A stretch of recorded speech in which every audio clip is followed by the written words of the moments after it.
Kienu kważi 4,000 l-inċidenti li seħħew f'pajjiżna bejn Ottubru u Diċembru li għadda.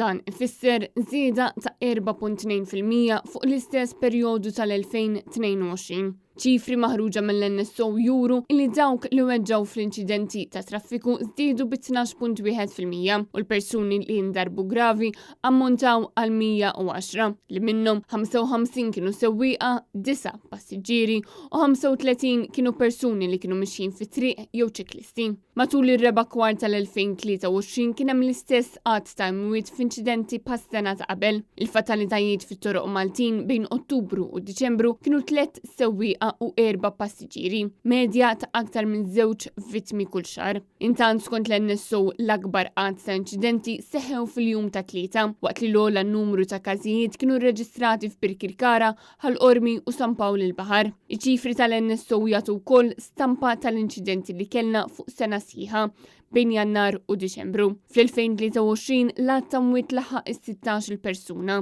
Dan huwa tnaqqis ta' 12 meta kumparat mas-sena ta' qabel, għalkemm l-inċidenti fit-toroq tagħna bħala total żdiedu sew.